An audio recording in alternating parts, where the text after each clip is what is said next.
So I've been wanting to try this out for a while now, ever since I saw James Matthews and Daniel Schiffer release their B-roll videos. I love how you can get crazy with your shot by just shooting handheld. In today's episode, I'll show you some behind the scenes of how I shot this handheld sequence, and I'll talk about the one aspect of video that I believe is really important and will make your work stand out. And if you like this type of content, make sure to like, subscribe, hit that bell notification button so that whenever I post a new video, you guys will be notified. Alright, hold that. Hold together. 10 seconds. Yep. 3, 2, 1.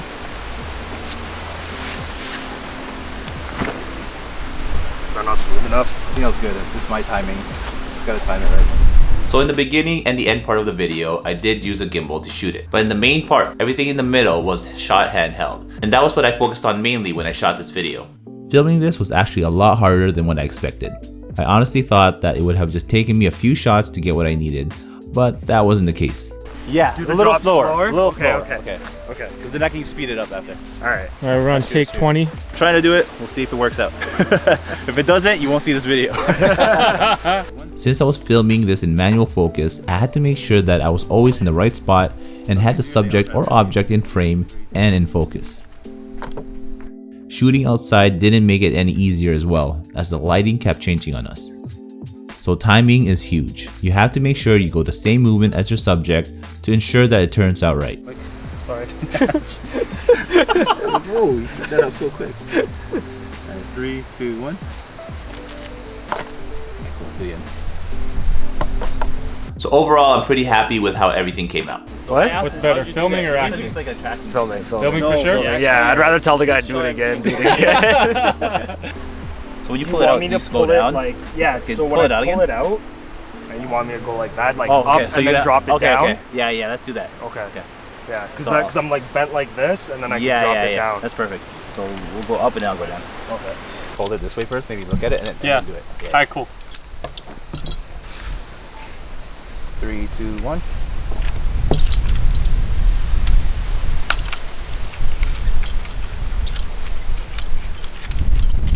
In a future episode, I'll talk about how I edited this video, as I'll show you my actual project timeline in Final Cut Pro 10. But in today's video, I want to talk about the one key thing that made this video pop out. And I also feel that this is 50% as important as the visuals, and that is sound design and the music.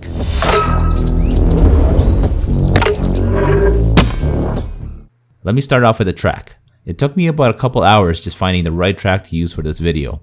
I wanted to use one that had a catchy beat with extra loud bass, which I would then use as a guide.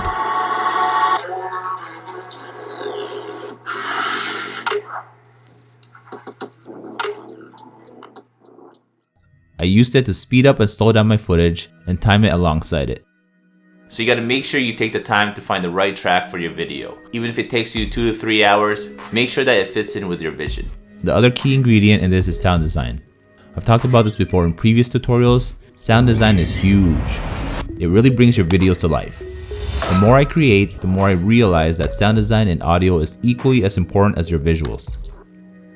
Now here's an example of the same video with just the music track laid on top of it.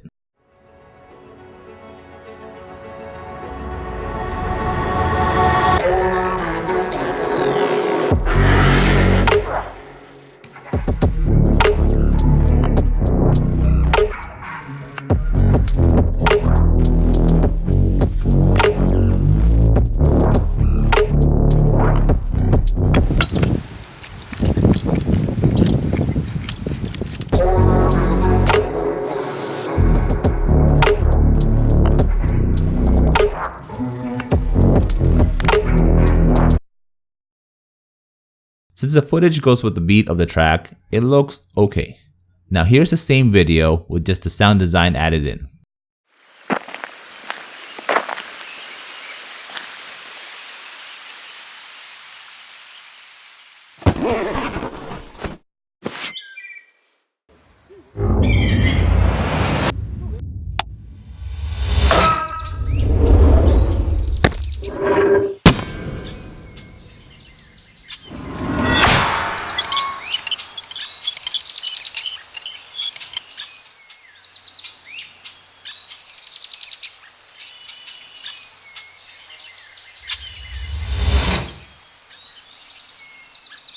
Those little subtle sound effects and ambient sounds will really help bring your videos to life.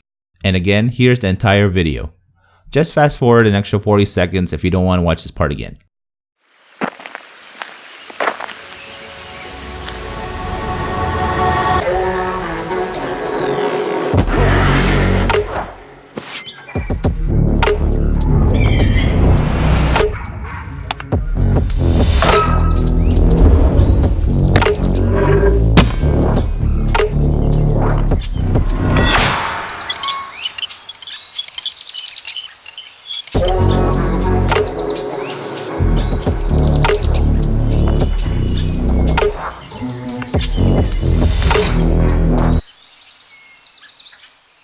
What do you guys think? Does it make a big difference?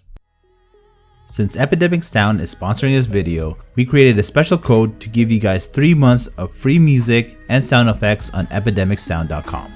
All you need to do is use the code Brian Francisco when you sign up and you'll automatically get the 90 days for free. So let's dive in a little closer to my timeline and I'll show you what type of sound effects I use for each clip. In this first scene, I added in sounds of birds in the forest and streaming water from the river.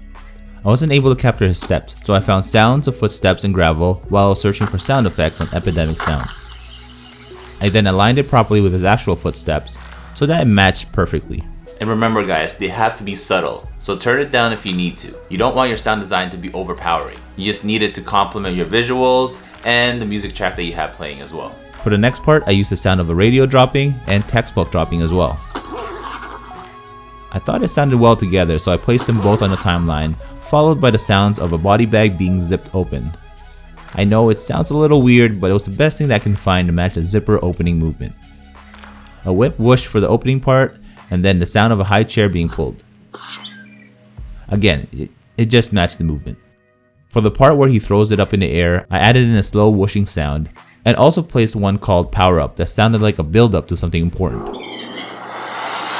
Plus I added in a bird squawking while the battery is in the air.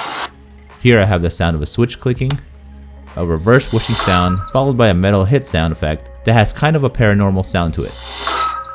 Spacecraft whoosh while the battery is in the air, and then a baseball glove catch when he catches the battery, followed by a sweeping hollow sound when he places the battery down the gimbal tube.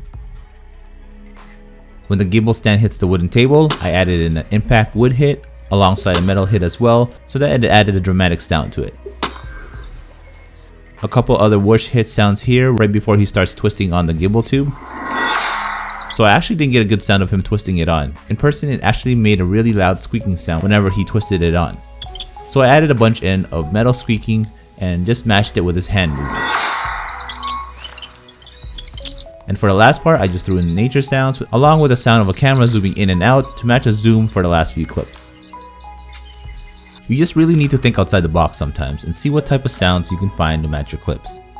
As you can see in my examples, a lot of the sound effects that I use doesn't make any sense. But when added in, it just sounds right together with all the other clips. And again, make sure to check out James and Daniel's work. These guys are creative geniuses. I was truly inspired by their work, so that's why I gave it a shot and tried it out myself. And thank you to Epidemic Sound for sponsoring this video. So all of the special sound effects that you heard throughout this video and the music track as well, everything was found on Epidemic Sound. I love how they made it so simple for us creators to find music and audio all in one spot. And make sure to check out all their special curated albums. They took the time to really organize all their music and put it together based on genre, feel, energy, and many other categories. I'll leave a link in the description down below. It's my time in my prime, this the prime time, pretty content. Are you content? No nonsense, just a go-getter on a conquest. Ay.